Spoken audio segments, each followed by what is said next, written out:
Hi, good morning. My name is Jonathan Thompson, and reasons for why I love Glad Tidings, I love my church, is that have something that people look and say, what they have is what I want, and I say that everybody that we have here at Glad Tidings doesn't just talk the talk, they walk the walk, and something that I've always wanted to be part of since being 5, 6 years old. I think I've been a regular attendant of Glad Tidings, coming with my family, sitting in the middle row with my 4 sisters. Yeah, feel sorry for me. And my parents, my little Aussie Bible, singing my heart out. And it's my church, Glad Tidings, our church. As Pastor Eric would say, it's kind of like camp, where you have other people praising and worshiping God. You actually feel Him meeting you in your seat with whatever it is that you have that's going on in your life. And something that I had going on in my life just a couple of years ago, I suffered a traumatic brain injury. I was airlifted to the Good Samaritan Hospital in Downers Grove, diagnosed with a brain shearing injury and a traumatic brain injury. I was unconscious for probably about 3 days, medically induced comatose or catatonic state. Waking up for it finally, I had a breathing tube. I couldn't breathe on my own. Waking up from it though, that's where the hard stuff for me actually started. Physical therapy, occupational therapy, speech therapy, all those things is your brain, kind of like a car motor. It was misfiring. As far as putting a couple of words together was difficult for me. Doing therapy, doing crossword puzzle, not being able to do it, and then being told by your therapist afterward that's for a grade schooler. And so it's one of those things that you go back to your hospital room and you're alone, your family's left, and sitting there praying, God, please, just don't leave me this way. Because, you're not knowing whether you're going to make a full recovery. You're not knowing whether you're going to be the same after this is all said and done. And it was just a couple weeks ago where Pastor Brennan is telling us the story of Balaam, with the donkey, and one of the points that he drove home was God will use almost anything to get your attention. That reached out, that just grabbed me. And I'm thinking to myself, I know I wasn't walking in step with you the way that I was supposed to at that time that injury happened. Were you trying to grab my attention? You didn't need to do that, but maybe, obviously you know more than I know. Were you just trying to get my attention? It's been a long road. It's been about 2.5 years.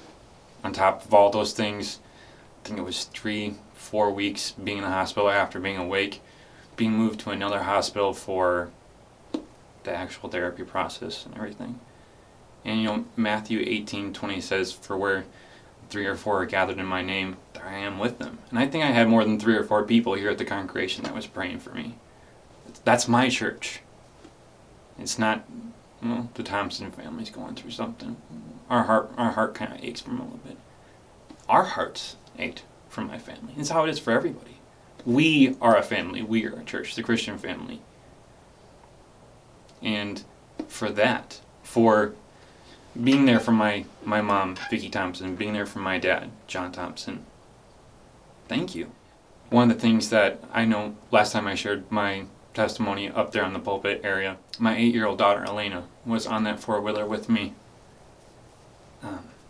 No more than 5 minutes from when I got into an accident, she said, Dad, you're going too fast, which I probably was.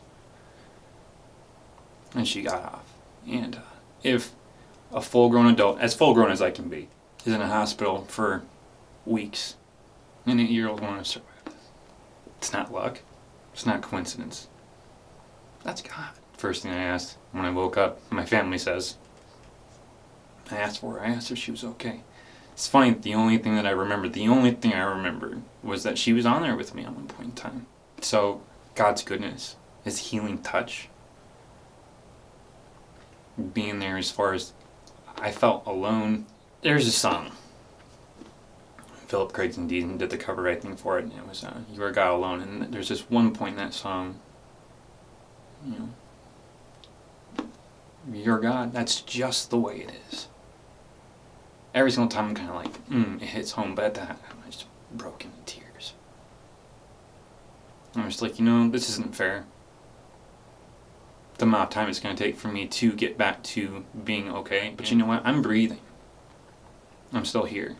And I think any single time someone asks about that, it's not, oh man, I didn't do anything. I did not survive that. God, allowed me to survive that.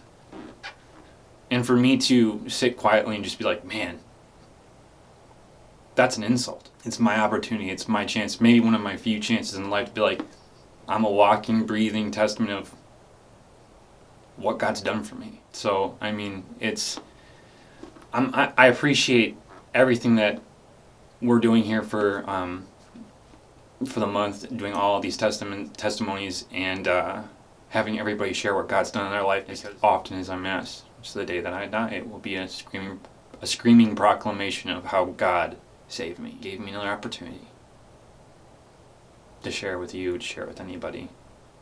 It's not about me. It's never been about me. It's only about God. I love every other member, every person that walks in. I love how we walk around, shake each other's hands, greet each other in the morning.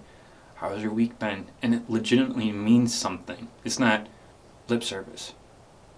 So that when things like this happen, we are there literally shoulder to shoulder for someone to lean on, be there for each other. My name is Jonathan Thompson. This is my church, Glad Tidings. Thank you for hearing my testimony.